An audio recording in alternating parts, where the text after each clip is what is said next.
Hey, great to have you. Welcome to the program. Thanks to Joe Pags Show. Great radio stations across the land. Newsmax TV, iHeartRadio, joepags.com. All that and more on a Tuesday. Crazy Train Tuesday. E-O-U, sometimes Y. It's the vowel song. Let's go. Hi, Carrie. What's going on? Hey, how's it going? Carrie Lockheed, my news anchor, general pain in my ass. Really glad to have you here. Have we decided, can I say that on TV, too?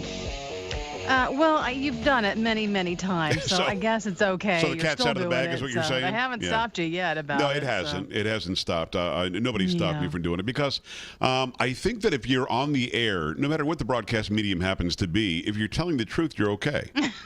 But it's not the truth. In what sense? Totally not the truth. By saying that, what do you mean? I'm not a pain in your butt. So That's what I'm saying. There's a lot going on today. We've got the vice presidential debate, which is tonight. Are you watching that? Yes, I will be watching. I'm going to watch it. No, why? You sound disappointed that it's on tonight. What does that mean? No, I'm fine. It's going to be fine. Problem with Mike Pence or Tim Kaine? No, absolutely not. Wow. No. That was, now the campaigns know what I deal with every day. Learn a little bit more about these men. So I think it's going to be, here's my prediction. It's going to be a much more traditional debate. Oh, yeah. No fireworks. I don't think there'll be any fireworks either, although Tim Kaine will probably bring up Donald Trump's taxes. And, of course, Mike Pence can just say Hillary Clinton's taxes, and then they can just move on from it. So we'll talk about that. We'll have sort of a bit of a preview for you. Not much other than when it's on, how you can watch, blah, blah, whatever. Also, bottom of this hour, it's going to be Ed Klein. He's got a book out called Guilty as Sin. Has to do with Hillary Clinton, her server, the FBI investigation, and this administration's cover-up of all of it. Plus, I believe he also talks about it in this new book that's just out today. He also talks about that little visit that Bill Clinton had with Loretta Lynch about their grandkids and stuff, although she doesn't have any. I remember that. They had the grandkid on the tarmac. Yeah. How did that all go down? How did that come about? We've got Ed Klein at the bottom of this hour. We'll do that. Want to relay a quick story. I wasn't going to do this, but she just retweeted what I tweeted to her. Do you stalk me on the Twitter? I know that you stalk me on the Facebook. I do stalk you on Facebook. I do not on Twitter. Is there a reason why you put your nose up at Twitter? Too good for Twitter or something? No, absolutely not. I'm Terry Lucky. No. I'm too good for Twitter. You know what? Facebook is enough for me. It's enough social media. Actually, you only got about 5,000 followers, so it's really not much anyway. So I'm just going to put it out there. It's all good. Okay. By the way, and we give you this every day, but if you would like for life to be better for all of us, just go to joepags.com, click on Facebook. Like the page, click on Twitter, follow me there. Click on Instagram. You can follow me there. And I don't have Snapchat on there, but I do have a Snapchat. And here's the thing. And full disclosure, you follow me on Snapchat or Instagram, you just get the satisfaction of following me. Because you're not going to get anything there. Satisfaction in that. Oh, I think there's a lot of satisfaction. I think it's filled with satisfaction. It's very satisfying from what I understand. People. So I do love the social media. And again, if you follow me on Twitter or like the Facebook fan page, you, in fact, will have a better life. Just thought I'd now, again, I don't Again, see what? how I can't wish people a good life? Say that. Wow. What sort of negative vacuum do you live in which we can't ask people to have a better life by following me on the social media? I think you're lying to the people. I'm not lying. I mean, it might be a little bit of a stretch, but not lying necessarily. My life will be better if you follow me on the social media. Yeah, I know yours. So I'm floating around the internet earlier, and as you know, I was a big fan of Muhammad Ali. I don't know that I agreed with what he was saying about Vietnam. I think when you're born with the name Cassius Clay, that your mom and dad wanted you to have that name, and because your religion says change your name to something else, that's always an interesting and intriguing question for me. But growing up, I never knew him as Cassius Clay. I knew him as Muhammad Ali, and I was a big fan of his. And probably I was a bigger fan of his. Well, first of all, he was the best, the greatest. He would tell you that he was the greatest, but he was the greatest, so not being a fan of him and his skill set would mean that I was denying the obvious. He was incredible. Plus, I loved how he turned a phrase. We see other videos coming out where you also find out about his prejudices. You also find out about what he did for humanity. I love the fact that he set up his memorial in Louisville, and he made sure there was an American flag there and an Olympic flag. As he grew through life, he did more for more people than we'll probably ever know. Early on, more of a radical, connected with the Nation of Islam, connected with Malcolm X, but again, still remained and became the most popular sports figure we've ever seen on Earth, not just here. I don't know his children. I'd like to know them. They seem like very intriguing people. I watched this show 60 Days In.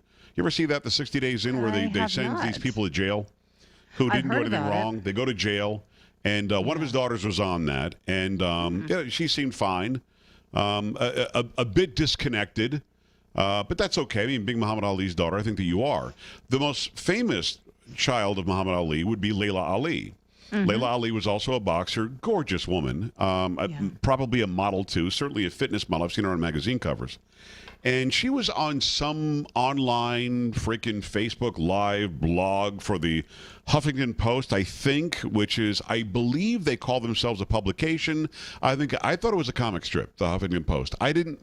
Is it a comic strip? Anybody? No, it would not be. Just a comic checking. Strip. Nope. No, not a comic strip. No. Well, so she goes on there, and there's some show that they do, some freaking Facebook Live Black Voices or something. So she's on this show. And she's asked about Black Lives Matter, asked about different current social issues that are going on. And she's just there to promote her blog or to do what she's doing and to just be interviewed. And she dares at one point say, listen, I believe all lives matter. Oh, no, you didn't. No, you didn't. Got some hate. Did you really go there? Did you really go there? So she posts in response, I mean, she'd been lit up by everybody. How dare you turn your back on your people and bop, bop, bop. And she's being attacked like crazy. Like crazy, she's being attacked. I bet. And she responds with like a 5-minute video on her Facebook page where she talks about her dad and what he did, what he's done for all for people of all races, backgrounds, colors, anybody who has been oppressed. He was their champion, and she lives her life that way. And of course, she loves black people. And I'm watching this going, Layla Ali, do you really think you need to do a video and explain to people that you love black people? I mean, at one point she says, I got a black husband, I'm a black woman, I'm a proud black woman, my father's a black man. And I'm like, we know this. You don't have to explain yourself. It's always intriguing to me when you see people victimized by the media, a media they thought was on their side. So I wrote to Layla Ali on Twitter because that's who I am. Have I explained that that's who I am? Oh, yeah. Repeatedly, yeah. Oh, by the way, no. Addison over on my Twitter just posted something saying that he just followed me on Snapchat. No, that's not my name. My name is not whatever that. It's some Pagliucci or something. No, that's not me. No, my name is Pagliarulo or Pags. Just look up Joe Talk Show on Snapchat if you want to go follow me. But no, Layla Ali actually retweeted what I tweeted to her, which I think is pretty cool. Now, she might have taken the retweet down because I can't seem to find it now. But she retweeted it. No, here it is. I wrote to her, I said, the left progressive media is expert at bullying people into what they should say or think. I'm proud of what you stand for. And I meant it. I did. I meant it because here's somebody, I don't know how we feel about the issues as compared to each other and how I feel. I don't know where she is on everything else. No clue. I don't know. I don't purport to know. But I'll tell you this. I don't like seeing somebody invited into a forum and then if people go, why don't you invite some Democrat on? You really nail him. Or when I do have interviews, why didn't you really nail him? Because I invited the person to my home, to my show. And I want to interview that person, and I want to ask intriguing questions, and I want to have them back, and I'm not going to misconstrue anything they say. Layla Ali was misquoted, misconstrued, and treated like garbage, like she's some sort of Uncle Tom or turned her back on her race, which was ridiculous. That isn't what happened. It isn't what she said. And you know what? it took strength and fortitude for her to say all lives matter. Of course, black lives matter, but so do white lives and other lives, and anybody who's being oppressed or socially is not being whatever. She has every right to say that, every right to feel it, and this alleged news organization should be embarrassed that it even tried to go there with Layla Ali. And finally on this topic, by the way, I dare the person who misquoted her to tell her to her face because she is a badass. You know what I mean? Yes, she is. I don't think that would last very long. 1-800-383-9624, joepags.com. When we come back, going to talk about Donald Trump, talking about taking people out of context and what happened for him, what happened to him when he talked about PTSD. Pretty interesting on the Joe Pags Show. Stay here.